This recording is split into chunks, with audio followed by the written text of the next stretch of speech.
छात्रों की भूख हड़ताल की संख्या बढ़ रही है, उनकी हालत बिगड़ रही है। एक छात्र जो बारिश हो रहा है तो फिर भी वहीं पे डटा है, वो पंडाल के नीचे भी नहीं जा रहा है। जिसमें नेपाल में प्रश्न पत्र रटवाए गए हैं, समस्तीपुर में तो कई अन्य राज्यों में जाकर अभ्यर्थियों को प्रश्न पत्र रटवाए गए हैं।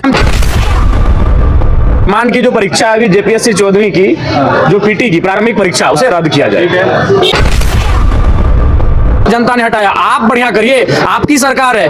और अगर वो नियुक्तियां पहले की भी हैं तो वर्तमान सरकार थोड़ी है कि उसमें कार्रवाई नहीं करेगी। आप क्या कर रहे हैं, आप करिए, और जो भी दोषी है उन पे कार्रवाई करिए। और वर्तमान में जो फिलहाल मामला चल रहा है, छात्रों की भूख हड़ताल की संख्या बढ़ रही है, उनकी हालत बिगड़ रही है। एक छात्र जो बारिश हो रहा है तो फिर भी वहीं पे डटा है, वो पंडाल के नीचे भी नहीं जा रहा है, उसका तो अलग ही मैंने रूप से वो भूख हड़ताल पर बैठा है। तो इतना तो संवेदनहीन सरकार को नहीं होनी चाहिए, छात्रों से जाकर वार्ता करनी चाहिए। अभी तक वो बात नहीं कर पा रहे, समस्या का समाधान नहीं कर पा रहे। तो बुलाया गया था, ये भी ट्रेंड चल रहा है, बाहरी लोग जो है यहाँ ज्यादा इन्वॉल्व हो रहे हैं, लोकल को तो फायदा भी नहीं हो रहा है, पेपर लीक भी हो रहा है सरकार का। तो ये पूरा बाहरी सिंडिकेट काम कर रहा है इसमें। इसका मूल कारण है कि जो भी एजेंसियां टेंडर ले रही है वो बाहर से है। जैसे अभी टीडीपीएल हरियाणा और राजस्थान के ओनर है, इसीलिए इस बार देखिए हरियाणा के मैंने आश्चर्यजनक अभ्यर्थी सेलेक्ट हुए हैं। तो इसके कारण है कि इनको मालूम है कि हम जहां से आ रहे हैं वहां कभी इसका जग जाहिर नहीं होगा। झारखंड में अगर किसी को शामिल किया जाएगा, उनके साथ अगर पैसे का लेन देन किया जाएगा तो शायद मामला सामने आ जाएगा।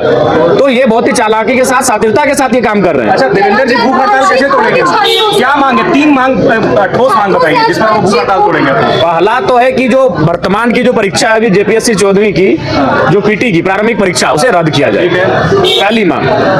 दूसरी मांग है कि टीडीपीएल कंपनी ने विगत 2 वर्षों में, 2.5 वर्षों में, 1.5 वर्षों में, 1 वर्षों में जितनी भी परीक्षाओं का संचालन किया उसकी उच्च स्तरीय जांच करे।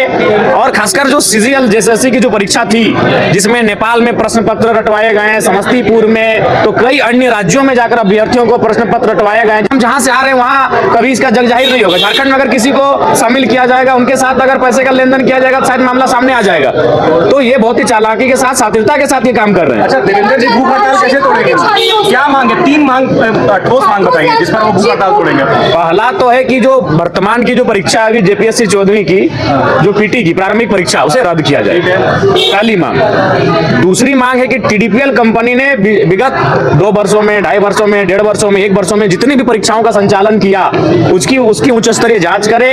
और खासकर जो सीजीएल जेएसएससी की जो परीक्षा थी, जिसमें नेपाल में प्रश्न पत्र रटवाए गए हैं, समस्तीपुर में तो कई अन्य राज्यों में जाकर अभ्यर्थियों को प्रश्न पत्र रटवाए गए हैं, जिसमें सीआईडी की जो रिपोर्ट थी उसको भी बदला गया, तो उस पर भी जांच बैठाई जाए, उस पर भी कार्रवाई हो। तो इन मांगों के साथ भूख हड़ताल पे बैठे हैं और कई अन्य मांगे हैं। तो उनमें अगर 3-4 महत्वपूर्ण मांगों को मान लिया जाता है तो निसंदेह छात्र अपने प्रोटेस्ट को तोड़ेंगे। विधानसभा में पहला दिन है, आप नहीं, आज नहीं उठ पाएगा सिराज जी, चूंकि आज केवल और केवल शोक प्रस्ताव है। पिछले 3-4 महीनों में, यानी पिछले विधानसभा से अब तक के विधानसभा में जो नामचीन हस्तियां दुनिया को छोड़ के चले गए, उनको श्रद्धांजलि देना है। तो आज कार्यवाही नहीं है, हाँ आगे कल जोरदार तरीके से उठाया जाएगा। और उसके बाद सेशन जब तक चलेगा, जेपीएससी, जेएसएससी और परीक्षाओं से संबंधित मामला, पेपर लीक का मामला सर्वोपरि रहेगा। उन्हीं मामलों के साथ इस बार विधानसभा में हम लोग जोरदार तरीके से सरकार को घेरेंगे।